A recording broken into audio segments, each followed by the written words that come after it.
ನಮಸ್ಕಾರ ಗೆಳೆಯರೆ. ನಾವು ಕನ್ನಡದಲ್ಲಿ ಜಪಾನಿ ಭಾಷೆ ಕಲಿಯೋಣ. ಇದು ಮಿನ್ನಾನೋ ನಿಹಾಂಗೋ ಅಂತೇಳಿ ಜಪನೀಸ್ ಬುಕ್ ಇದೆ. ಆ ಬುಕ್ಕಿನ ಪ್ರತಿಯೊಂದು ಪಾಠಗಳನ್ನು ನಾನು ಒಂದೊಂದಾಗಿ ಕನ್ನಡದಲ್ಲಿ ಅರ್ಥ ಮಾಡಿಸ್ತಾ ಹೋಗ್ತೇನೆ.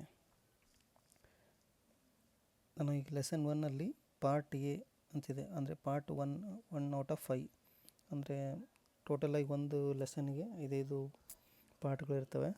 ಸೊ ಅದನ್ನು ಒಂದೊಂದು ವಿಡಿಯೋಗಳನ್ನಾಗಿ ಮಾಡ್ತೇನೆ. ಸೊ ನಾವು ಬೇಸಿಕ್ ಕಲಿಬೇಕಂದ್ರೆ ವೊಕ್ಯಾಬುಲರಿ ಕಲಿಬೇಕು. ವೊಕ್ಯಾಬುಲರಿ ಅಂದರೆ ನಾವು ಪದಗಳನ್ನು ಕಲಿಬೇಕು.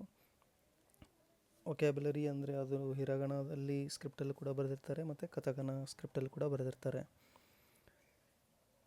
ಇದನ್ನು ನೋಡಿ, ಕೊತೋಬಾ ಅಂದರೆ ವೊಕ್ಯಾಬುಲರಿ, ಇಲ್ಲಿ ಕೊತೋಬಾ ಅಂದರೆ ವೊಕ್ಯಾಬುಲರಿ.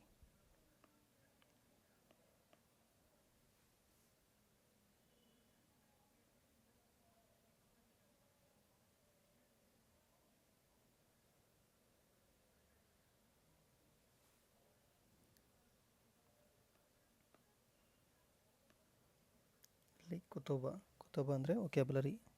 ಸೊ ಇದರಲ್ಲಿ ಈಗ ನಾವು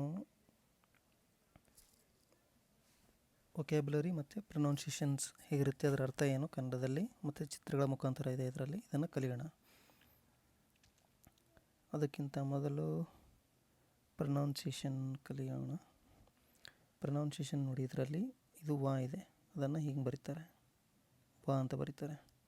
ಅದನ್ನು ಪ್ರೊನೌನ್ಸಿಯೇಷನ್ ಹೆಂಗೆ ಮಾಡಬೇಕು, ವಾ ಅಂತ ಮಾಡಬೇಕು, ವಾ ವಾ. ಮತ್ತು ಇದು ನೆಕ್ಸ್ಟ್ ಇರೋದು ಇದು ಇದು ನೆಕ್ಸ್ಟ್ ಇರೋದು ಕಾ, ಇದು ಸೇ, ನೆಕ್ಸ್ಟ್ ಇರೋದು ನ, ನೆಕ್ಸ್ಟ್ ಇರೋದು ಜೋ, ನೆಕ್ಸ್ಟ್ ಇರೋದು ಹೊನ್ ಅಂದರೆ ಪುಸ್ತಕ, ಹೊನ್. ನೆಕ್ಸ್ಟ್ ಇರೋದು ಪೆನ್, ಇದು ಕಥಕನದಲ್ಲಿದೆ, ಪೆನ್.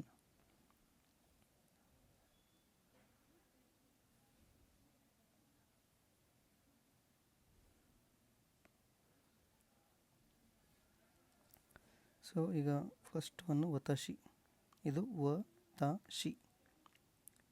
ವಾತಾಶಿ. ಇವ್ರು ಹೆಂಗೆ ಪ್ರೊನೌನ್ಸ್ ಮಾಡ್ತಾರೆ ಅಂದರೆ ವತಾಶಿ ಅಂದರೆ ನಾನು. ಇಲ್ಲಿ ನೋಡಿ ಪಿಕ್ಚರಲ್ಲಿ ನಾನು ಅಂತೇಳಿ ತನಗೆ ಮುಟ್ಕೊಂಡು ಹೇಳ್ತಾ ಇದೆ, ನಾನು ಅಂತೇಳಿ ತನ್ನ ಕಡೆಗೆ ಫಿಂಗರ್ ಮಾಡಿದೆ. ಇದು ನೆಕ್ಸ್ಟ್ ಅನಾಥ ಅಂದರೆ ನೀವು ಅಥವಾ ನೀನು ಅಂದಂಗೆ, ಅನಾಥ ಒಂದು ರೆಸ್ಪೆಕ್ಟ್ಫುಲ್, ನೀವು ಅಂತೇಳಿ. ಇಲ್ಲಿ ನೋಡಿ ಹೆಂಗಿದೆ.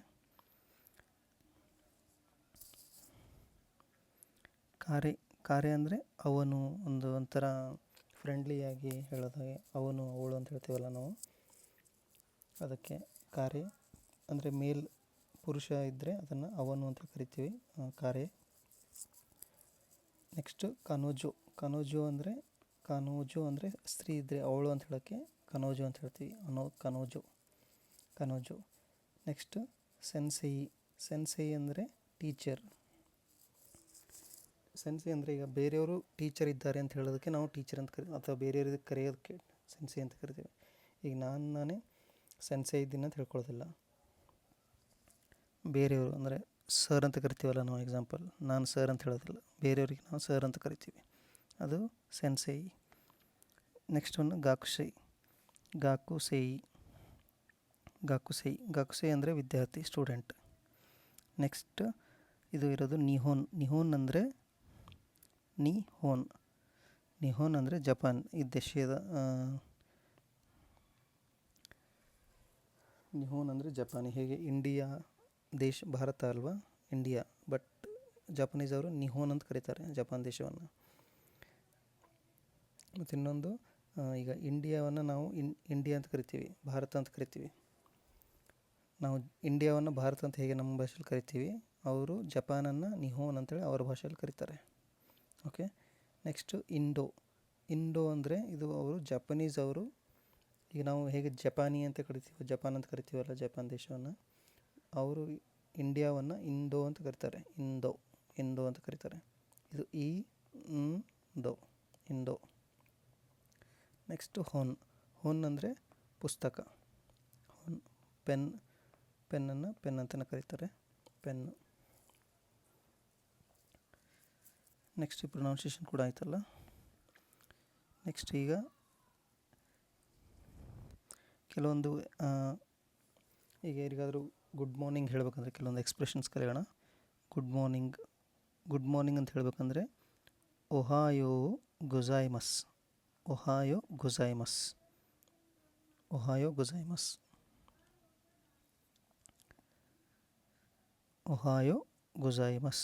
ಒಹಾಯೋ ಗೊಜಾಯ್ಮಸ್. ಒಹಾಯೋ ಗೊಜಾಯ್ಮಸ್. ಯಾರಿಗಾದರೂ ಶುಭೋದಯ ಗುಡ್ ಮಾರ್ನಿಂಗ್ ಅಂತ ಹೇಳಬೇಕಂದ್ರೆ ಒಹಾಯೋ ಗೊಜಾಯ್ಮಸ್ ಅಂತ ಹೇಳಬೇಕು. ಒಹಾಯೋ ಗೊಜಾಯ್ಮಸ್.